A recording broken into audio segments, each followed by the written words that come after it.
अंतरिक्ष में लॉन्च होगा भारत का सबसे बड़ा जासूस। GISAT-1 के बाद अब इसरो का शुरू होगा धूम धड़ाका। चीन पर 24 घंटे नजर रखेगा भारत का जासूसी सैटेलाइट।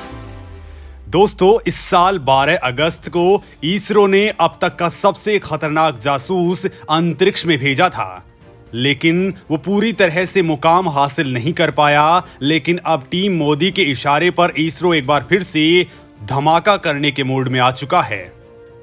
भारत अब अंतरिक्ष में गेम चेंजर सैटेलाइट मिशन को अंजाम देने वाला है। लेकिन दोस्तों, क्या है ये मिशन और क्या इसकी खास टेक्नोलॉजी है? कैसे ये जासूसी सैटेलाइट मिशन स्पेस टेक्नोलॉजी में नया कीर्तिमान बनाने वाला है? और इसकी लॉन्चिंग से पहले ही क्यों चीन और पाकिस्तान के सीने पर सांप लौटने लगे हैं? दोस्तों, वीडियो में मैं ये तमाम बातें आपको बताने वाला हूं जो हिंदुस्तान को अंतरिक्ष से लाइव ट्रैकिंग का बादशाह बना देगी। लिहाजा वीडियो को आखिर तक देखते रहिए।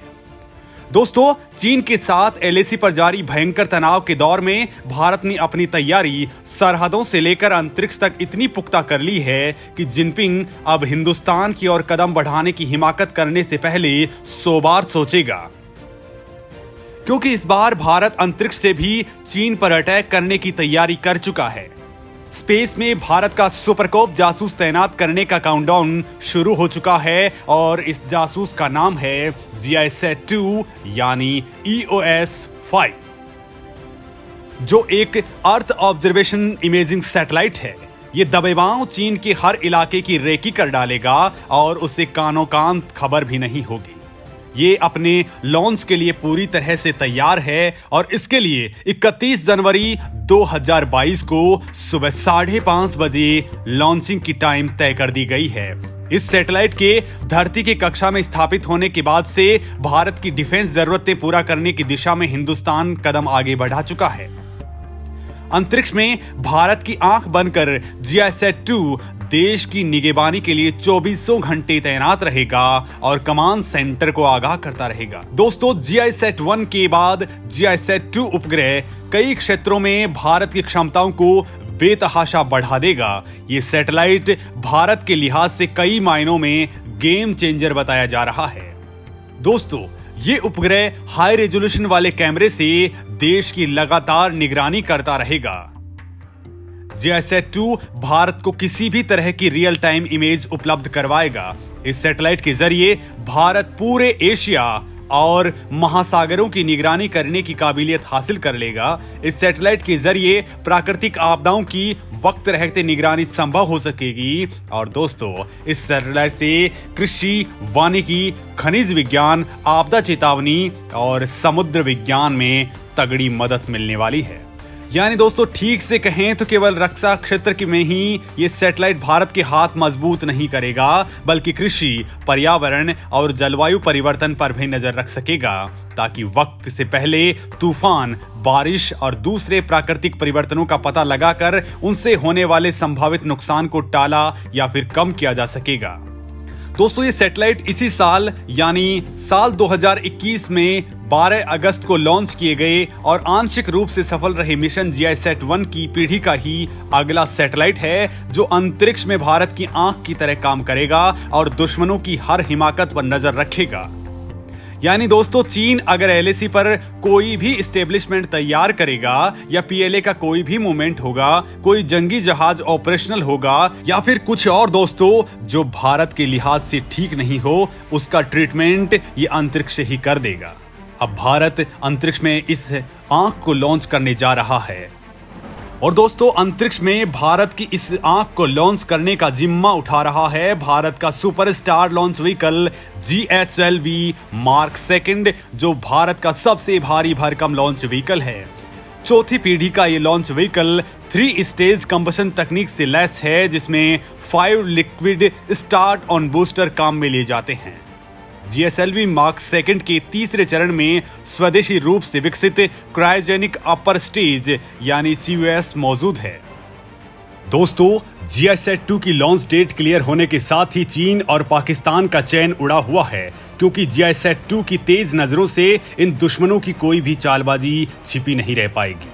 दोस्तों, GISAT-2 कैसे इन दुश्मनों की करतूतों पर नकेल कसेगा, ये मैं आपको बताने वाला हूं, लेकिन उससे पहले आप ये जान लीजिए कि अंतरिक्ष में भारत की छलांग GISAT-2 तक ही सीमित नहीं है। दोस्तों, भारतीय अंतरिक्ष अनुसंधान संगठन इस साल के आखिरी 3 महीनों के अंदर ही कई बड़े प्रोजेक्ट्स लॉन्चिंग करने की तैयारी कर चुका है और दोस्तों, उम्मीद की जा रही है कि इस दौरान 3 अर्थ ऑब्जर्वेशन सैटेलाइट्स लॉन्च किए जाएंगे ताकि देश के दुश्मनों के खिलाफ पूरी तरह से किलेबंदी की जा सके। इसमें 2 सैटेलाइट हैं, EOS-4 यानी रिसैट 1A और EOS-6 यानी ओशनसैट 3, जिनको इसरो के वर्कहॉर्स PSLV के जरिए लॉन्च किया जाएगा, जबकि तीसरा EOS-2 यानी माइक्रोसैट, इसे स्मॉल सैटेलाइट लॉन्च व्हीकल यानी SSLV के जरिए लॉन्च किया जाएगा, जिसके बाद भारत में लॉन्च व्हीकल्स के एक नए ही दौर की शुरुआत हो जाएगी, क्योंकि इस लॉन्च के बाद भारत GSLV और PSLV के साथ ही SSLV के जरिए भी सर्विस देने लग जाएगा। और इसकी बड़ी बात यह है कि ये ऑन डिमांड सर्विस देता है, मतलब कोई भी सैटेलाइट लॉन्च करना होगा तो उसे झट से लॉन्च किया जा सकता है। यानी इसे ठीक से ऐसे कहा जाएगा कि लंबे वक्त तक भारत को सैटेलाइट लॉन्चिंग के लिए इंतजार नहीं करना पड़ेगा। दोस्तों, इसरो ने SSLV पेलोड फेयरिंग परीक्षण सफलतापूर्वक पूरा कर लिया है। दोस्तों, GISAT-2 को भी बीते सितंबर में ही लॉन्च किया जाना था, लेकिन तकनीकी कारणों की वजह से इसका लॉन्च अब 31 जनवरी 2022 को निर्धारित किया गया है। GISAT-2 के काउंटडाउन से ही भारत के खिलाफ साजिशें रचने वाले मुल्कों की नींद हराम हो गई है, क्योंकि यह सैटेलाइट अंतरिक्ष से भारत की निगरानी करेगा और हर तरह के खतरों के बारे में आगाह कर देगा। अर्थ ऑब्जर्वेशन सैटेलाइट हर 30 मिनट में 50 मीटर स्पैन की तस्वीरें 24 घंटे उपलब्ध करवाएगा, जबकि इससे पहले आंशिक रूप से सफल रहा GISAT-1 हर दिन देश के हर इलाके से 4 से 5 फोटोएं भेजने वाला था। GISAT-2 सैटेलाइट सरहदी सुरक्षा के अलावा खेती, जंगल, खनिज, बादलों की स्थिति, बर्फबारी और ग्लेशियर के हालात की जानकारी देगा। समंदर में होने वाली हलचलों के बारे में भी ये जानकारी मिल सकेगी। उस आधार पर फौरी तैयारी के अलावा दीर्घ अवधि में रिसर्च करने में मदद मिलेगी। दोस्तों, इसरो के मुताबिक सैटेलाइट को शुरू में जियोसिंक्रोनस ट्रांसफर ऑर्बिट यानी GTO में स्थापित किया जाएगा। ये वही जगह है जहां से किसी भी सैटेलाइट को उसकी अंतिम लक्ष्य तक भेजने से पहले कक्षा में स्थापित किया जाता है। ये सैटेलाइट अंतरिक्ष में बिल्कुल स्थिर दिखेगा, क्योंकि इसके चक्कर लगाने की दर अन्य ग्रहों के बराबर ही होगी। ये सैटेलाइट बाकी की तरह नहीं होगा जो ऑर्बिट में हमेशा घूमते रहते हैं। GISAT-2 लगातार अपनी स्थिति को एडजस्ट करता रहेगा, जिसके चलते 24 घंटे आसमान से रियल टाइम मॉनिटरिंग की जाती रहेगी और इसी के आधार पर नीचे बेस स्टेशंस पर तस्वीरें भेजी जाती रहेंगी। दोस्तों, इस सैटेलाइट में कार्टोसैट 2 डिजाइन पर आधारित 700 mm रिची चेरिटियन टेलीस्कोप लगी हुई हैं। दोस्तों, GISAT-2 में VNIR, SWIR और LWIR बैंड में एरे डिटेक्टर भी हैं, जो high resolution multi spectral VNIR के जरिए 50 मीटर रेजोल्यूशन वाली तस्वीरें खींच सकते हैं। इसके कैमरे हाई रेजोल्यूशन मल्टी स्पेक्ट्रल यानी HRMX LWIR खूबियों से लैस हैं, जो 1.5 किलोमीटर रेजोल्यूशन वाले हैं। GISAT-2 में हाइपर स्पेक्ट्रल VNIR 320 मीटर और 192 मीटर रेजोल्यूशन के साथ ही हाइपर स्पेक्ट्रल SWIR 320 मीटर और 192 मीटर रेजोल्यूशन के कैमरे लगे हुए हैं। दोस्तों, camera electronics, data handling system और इलेक्ट्रॉनिक तौर पर चलाने योग्य ट्रांसमीटर एंटीना भी इसमें मौजूद है।